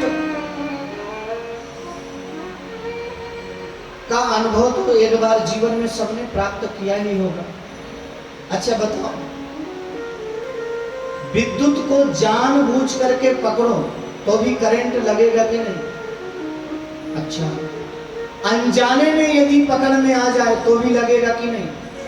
अच्छा दूसरे उदाहरण से समझो, विष जान करके पिए तो भी मारेगा कि नहीं? और अनजान में पी जाए तो भी मारेगा कि नहीं? बस यही है भगवान के नाम का प्रभाव। कोई जान करके ले तो भी उद्धार करते हैं, और कोई भगवान का नाम अनजाने में भी ले ले तो भी उसका भगवान उद्धार करते हैं। भगवत पार्षदों ने मार मार करके यमदूतों को भगाया है।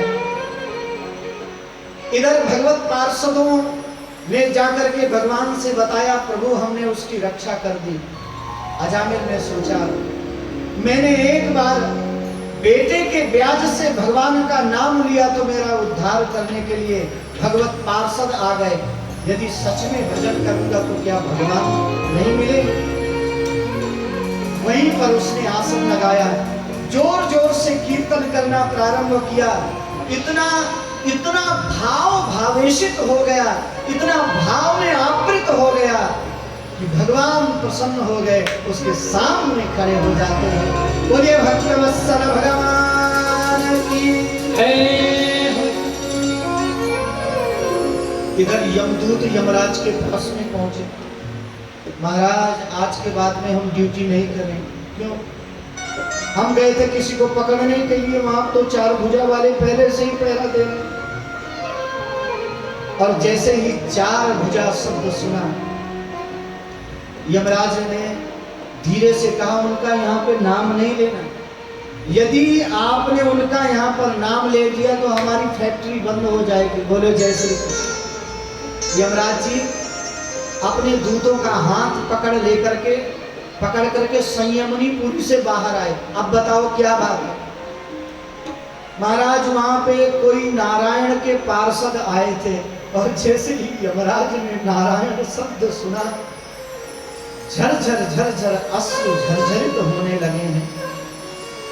आपने नारायण के दूतों का दर्शन किया, मुझसे ज्यादा सौभाग्यशाली तो आप हैं। आज के बाद में जो भगवान का नाम लेता हो उसे पकड़ करके नहीं लाना। जिनकी जिह्वा कभी भगवान का नाम न लेती हो, जिसका सर भगवान के चरणों में कभी ना झुकता हो, उसको पकड़ करके ले आना। यमदूतों ने कहा जो कथा में आकर के सो जाते हैं उन्हें, जो कथा में बैठ करके सो जाते हैं उन्हें, यमराज जी ने कहा उन्हें भी नहीं लाना, क्योंकि जब सारे भक्त मिलकर के एक बार जयकारा करेंगे उसके कान में पड़ेगा, उसका भी उद्धार हो जाएगा। बोलिए भक्तवत्सल भगवान की जय।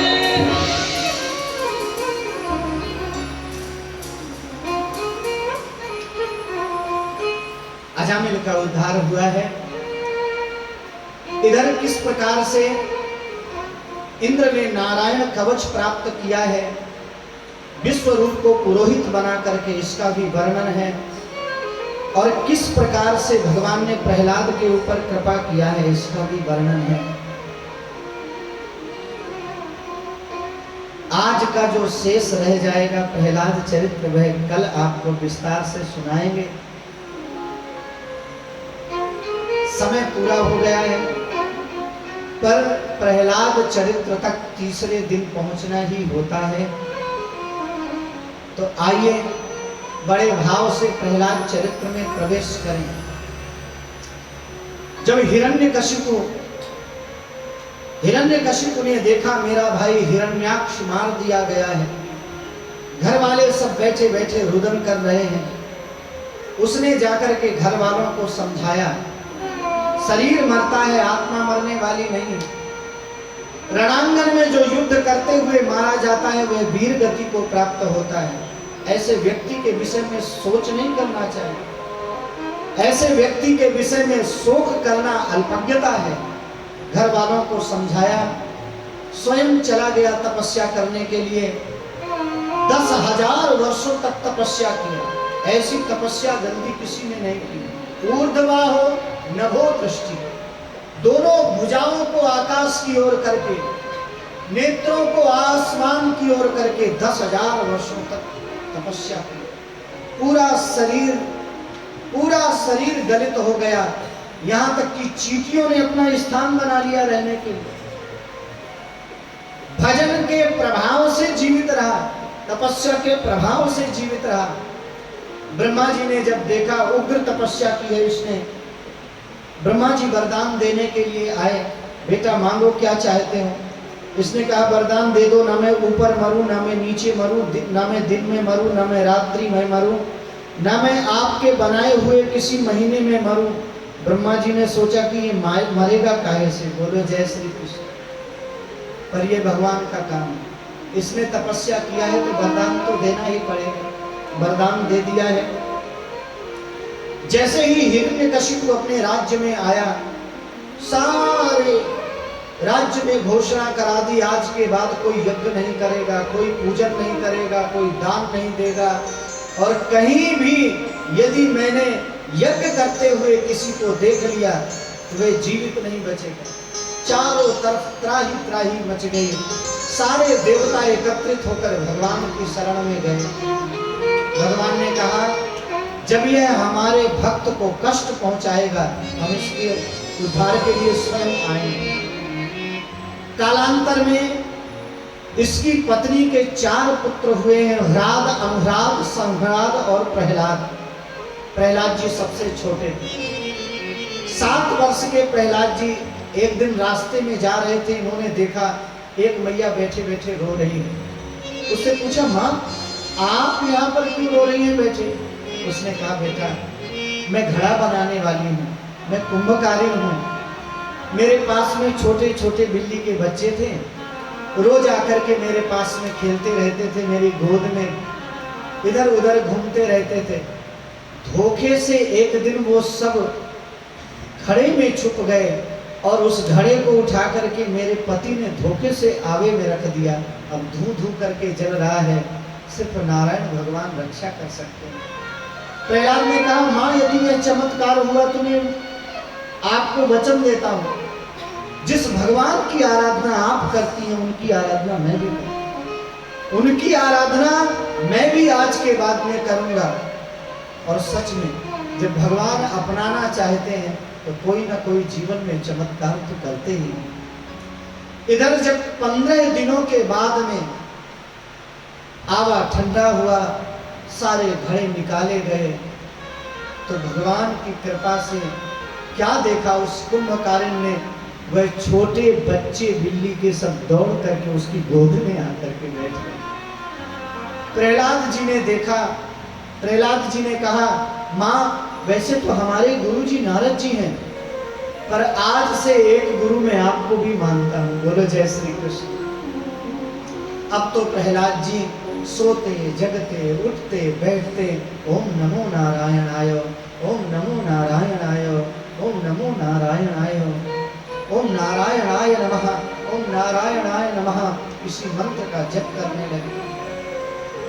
थोड़ा बड़े हुए, गुरुजनों के पास में पढ़ने के लिए भेजा गया।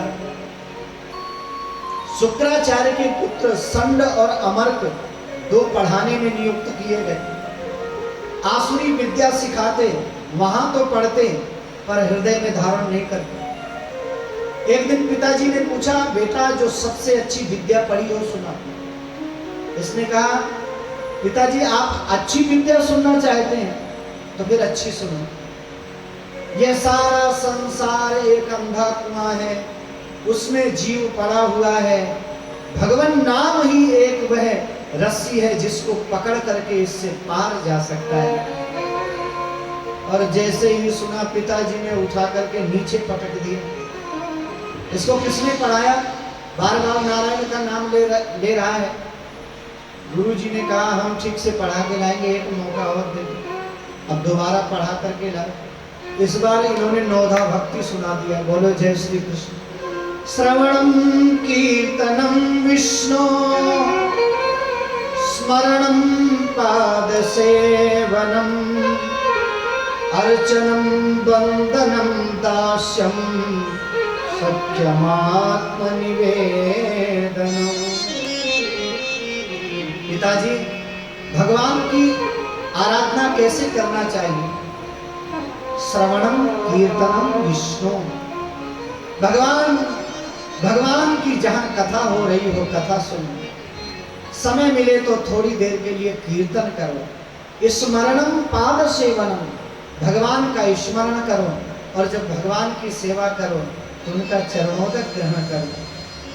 अर्चनम वंदनम दास्यम, भगवान ने यदि आपको संपत्ति दी है तो बढ़िया ताजे ताजे पुष्प ला करके ठाकुर जी का बढ़िया श्रृंगार करना चाहिए। अर्चनम वंदनम, या तो भगवान का वंदन करें तो भगवान प्रसन्न हो जाते हैं। सख्यमात्म निवेदन, और नहीं तो भगवान से संबंध बना लो। बोलो जय श्री कृष्ण। भगवान उस संबंध को निभाते जरूर हैं।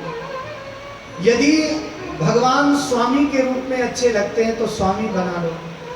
यदि भगवान भाई के रूप में अच्छे लगते हैं तो भाई बना लो।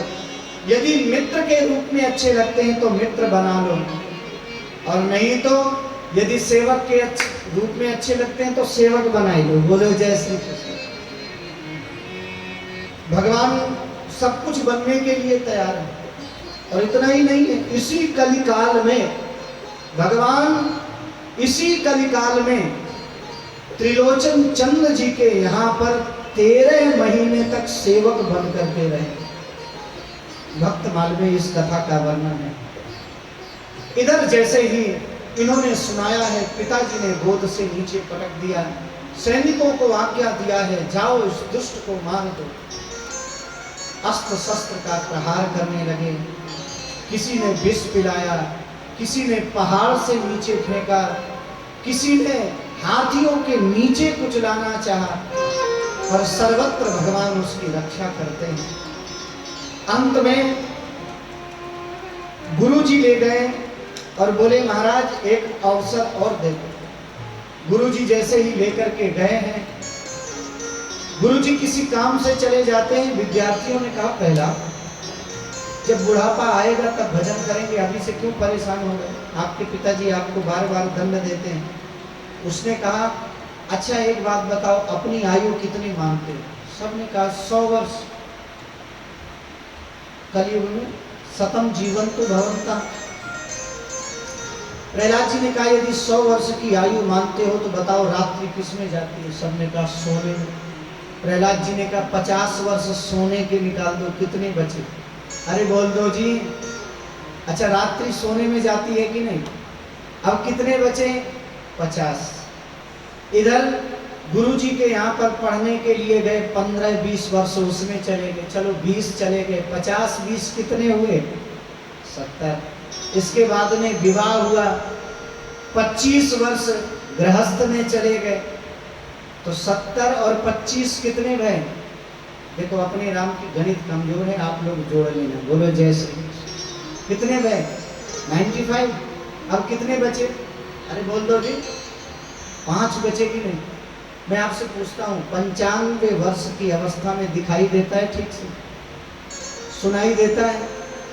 अंतिम समय आ जाता है, घर वाले सब खड़े रहते हैं, नाती कहता है बाबा हमें पहचाना।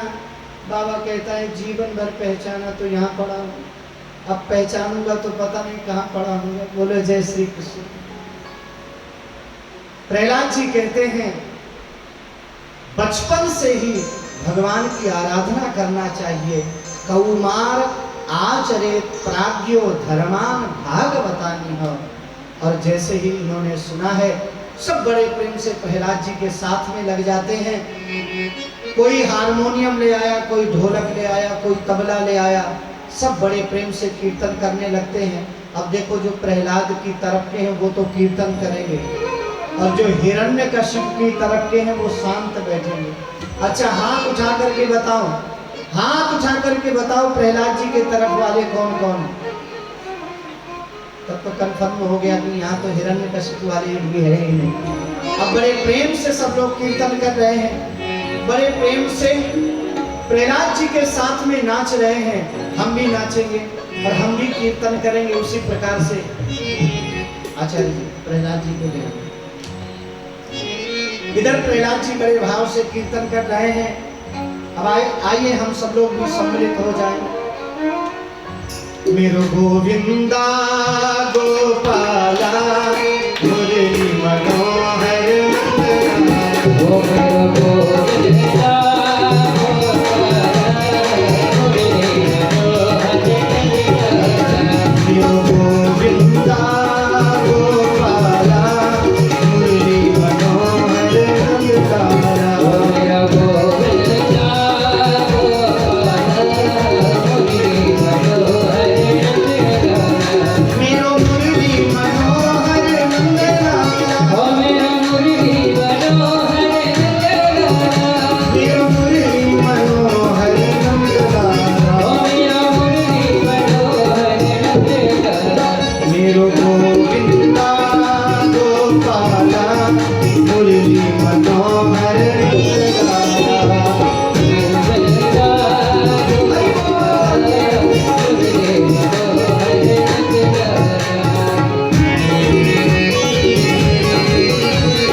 जैसे ही आवाज हिरण्यकशिप के कान में पड़ी, सैनिकों को भेजा।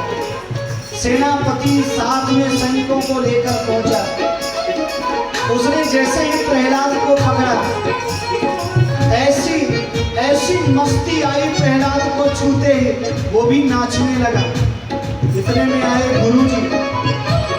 गुरुजी ने उठाई छड़ी, प्रहलाद के पास में पहुंचे, और जैसे ही प्रहलाद का हाथ पकड़ा, ऐसी मस्ती आई, गुरुजी भी साथ में नाचने लगे। अब जैसे ही बालकों ने देखा जब गुरुजी नाच रहे हैं तो डर किस बात का? गोविंदा गोपाला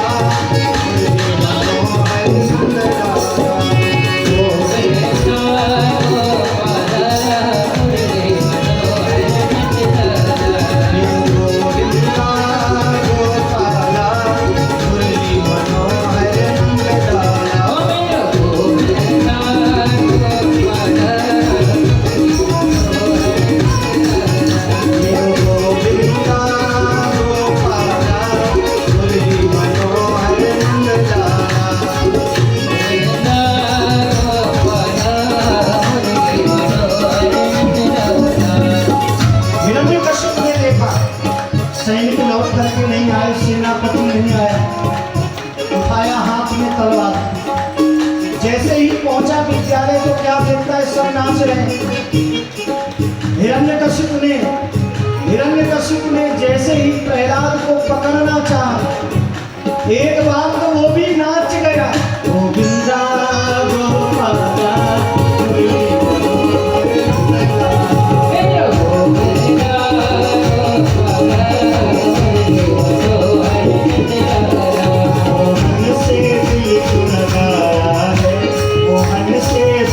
लगाया है, ये मैं जानूं या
नाच रहे हैं, सेनापति नाच रहा है, गुरुजी नाच रहा है। और इतना ही नहीं, साथ में 2-4 फेरे बोलो जय श्री कृष्ण। हिरण्यकशिपु ने देखा मुझे क्या हो रहा है, तलवार हाथ में लेकर के प्रहलाद से पूछा, बोल तेरा भगवान कहाँ है? प्रहलाद जी ने कहा, पिताजी कहाँ नहीं है, क्या इस खंभे में भी है? प्रहलाद जी ने कहा, हाँ पिताजी इस खंभे में भी रहता है। भगवान कहाँ? जहाँ भक्त की हाँ, भगवान वहाँ। जैसे ही हिरण्यकशिपु ने खंभे में प्रहार किया है, भगवान नृसिंह भगवान की जय हो, नृसिंह भगवान की जय हो, नृसिंह भगवान की जय हो।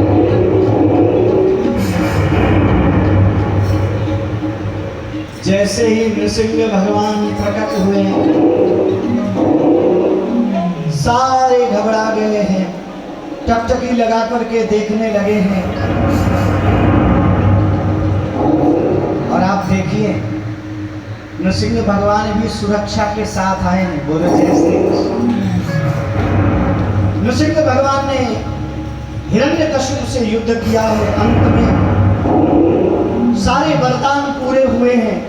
उसने कहा ना मैं ऊपर मरूं ना मैं नीचे, भगवान ने कहा गोदी में पड़ा हुआ है। मैंने कहा था ना दिन में मरूं ना मैं रात में, भगवान ने कहा संध्या का समय है। मैंने कहा था ना अस्त्र से मरूं ना मैं शस्त्र से, भगवान ने कहा ये नाखून देख। तो मैंने कहा था आपके बनाए हुए किसी में महीने में ना मरूं। जिस पुरुषोत्तम मास में हम कथा बैठ करके सुन रहे हैं, इस पुरुषोत्तम मास को भगवान ने इसी के उद्धार के लिए बनाया है। मैंने कहा था प्रभु न मैं मनुष्य से मरूं न मैं पशु से, भगवान ने कहा ठीक से देखो। जैसे ही वरदान पूरे हुए हैं, भगवान ने हिरण्यकशिपु का उद्धार किया है, सारे देवताओं ने पुष्प वृष्टि की है। बोले भक्तवत्सल भगवान की जय, भक्तवत्सल भगवान की जय हो। भगवान ने हिरण्यकशिपु का उद्धार किया है, प्रहलाद को गोद में बैठा रहा है। अब आप सब लोग रात्रि भर कम से कम इस झांकी का दर्शन करें। कल की कथाएं बहुत अच्छी हैं। कल हमारे लाला भी आने वाले हैं। कल कन्हैया का जन्मदिन होगा, धूमधाम से मनाएंगे। हम सब लोग ब्रजवासी बन करके आएंगे, सब पीले पीले वस्त्र पहन करके आएंगे। यहाँ पे जिसके पास में पीले वस्त्र ना हो तो हमारे सुधीर जी से ले जाएंगे, बोलो जय श्री कृष्ण। ये तीनों भैया सुधीर जी, संजीव जी और सुनील जी, जिनके पास ना हो इनसे ले जाना। और सुनो, यदि ये देना तो हमारे पास कोई मांगने नहीं आना, बोलो जय श्री। कहीं से पाओ पहन के आओ, ना मिले तो भगवान की कथा में जरूर आओ।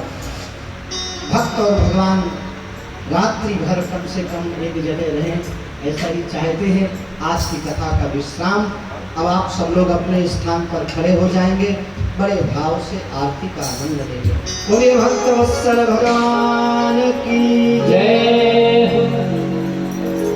बोले बांके बिहारी लाल की जय।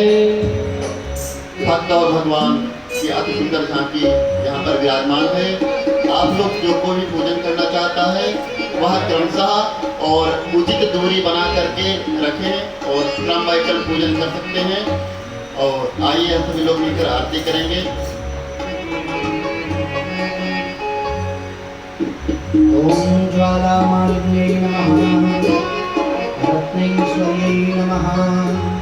चंद्रमा मनसो जात चक्षुः सूर्यो अजायत, श्रोत्राद्वायुश्च प्राणश्च मुखादग्निरजायत।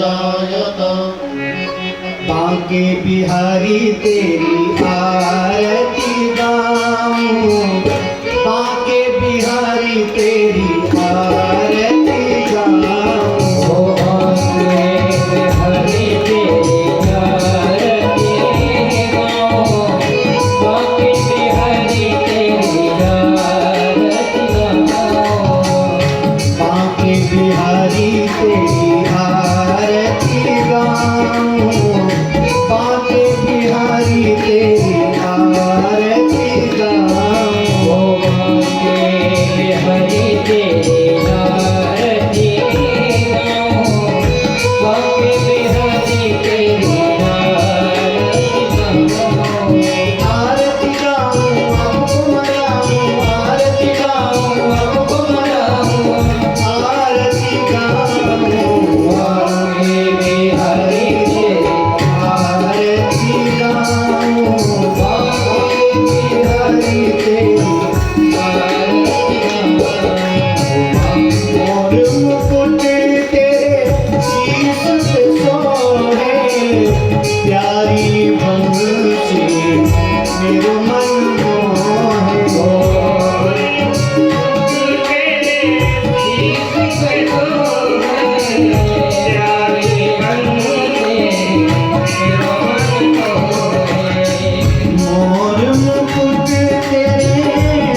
गाऊं, बाके बिहारी तेरी आरती गाऊं, बाके बिहारी तेरी आरती गाऊं, बाके बिहारी तेरी आरती गाऊं।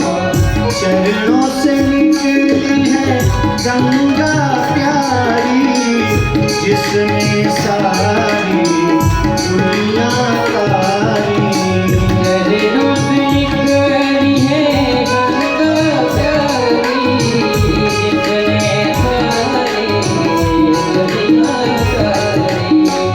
उन चरणों में मैं शीश झुकाऊं, बाके बिहारी तेरी आरती गाऊं, बाके बिहारी तेरी आरती गाऊं, बाके बिहारी तेरी आरती गाऊं। व्यासदास के नाथ आप हो, सुख दुख जीवन प्यारे साथ आप हो।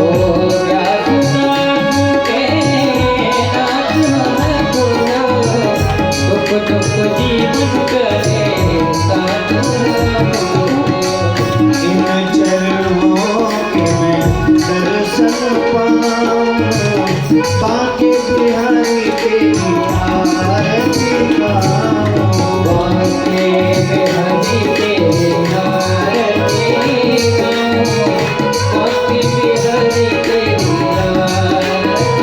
श्री हरिदास के प्यारे तुम हो, मेरे मोहन जीवन धन हो।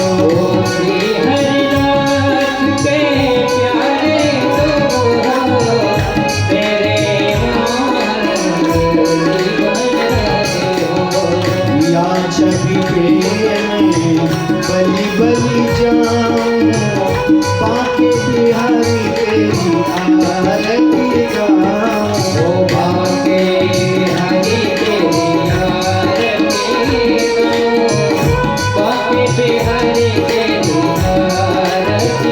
ललिता दीप सब सखियां प्यारी, सब सोहे बस भानु सुधारी।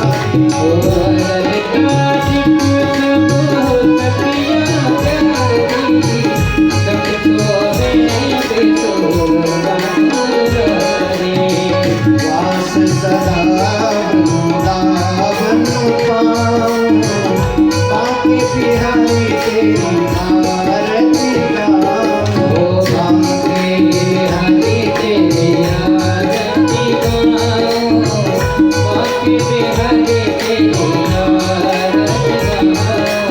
आरती गाऊं आपको मनाऊं, आरती गाऊं आपको मनाऊं, आरती गाऊं बाके बिहारी तेरी आरती गाऊं, बाके बिहारी तेरी आरती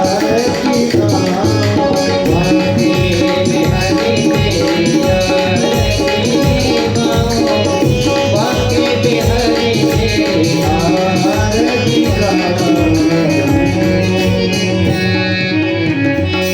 ओम जलेन शीतले कर्णं पुष्पै देवादिवन्तरम् आरोग्यार्थे आत्मादिवन्तरं मन्त्रपुष्पाञ्जलिम्।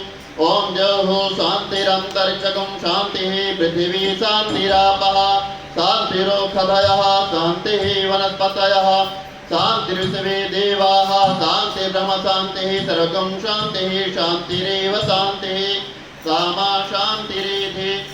ओम जन्नेन यज्ञमय जन्त देवास्तानि धर्माणि प्रथमान्यासन्नाते हनाकं महिमानः सचन्त तत्र पूर्वे ताभ्याः सन्ति देवाः। हरिः ओम एकदन्ताय विद्महे वक्रतुण्डाय धीमहि तन्नो दन्तिः प्रचोदयात्। हरिः ओम तत्पुरुषाय विद्महे महादेवाय धीमहि तन्नो रुद्रः प्रचोदयात्। हरिः ओम नन्दनन्दनाय विद्महे यशोदानन्दनाय धीमहि तन्नः श्रीकृष्ण प्रचोदयात्।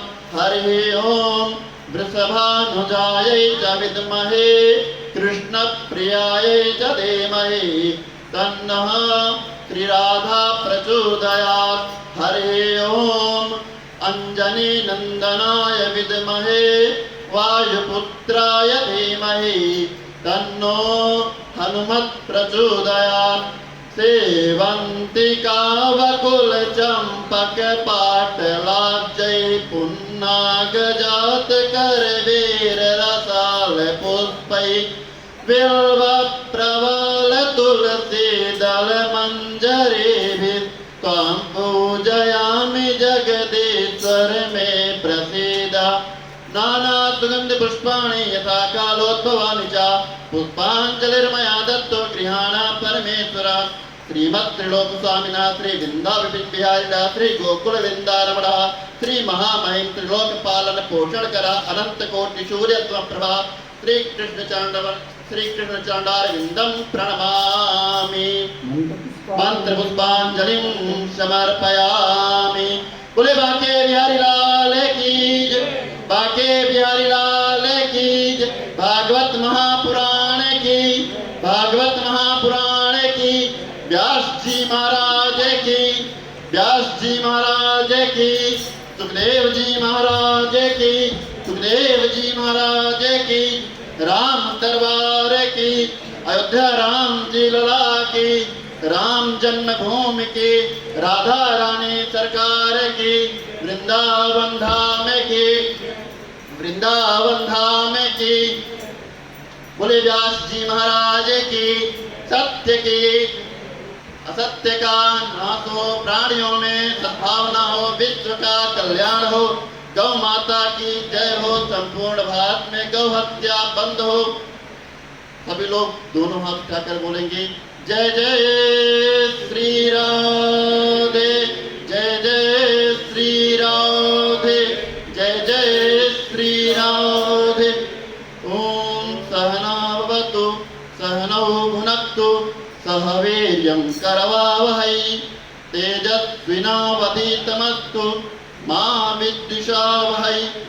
ओम शांति शांति शांति।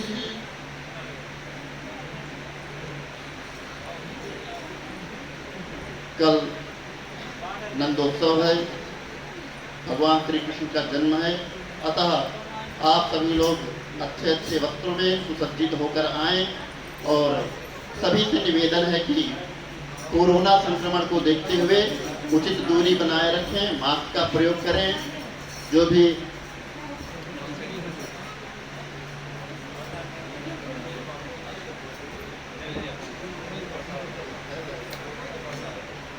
हमारे सहयोगी गण और साउंड वाले भैया से भी निवेदन है कि आप लोग भी मास्क लगाए रखें। बाहर से आते हैं तो कृपया हाथ इत्यादि सैनिटाइजर करते रहें आप लोग। और सभी श्रद्धालु गण से भी निवेदन है कि आप लोग कृपया उचित दूरी बनाए रखें।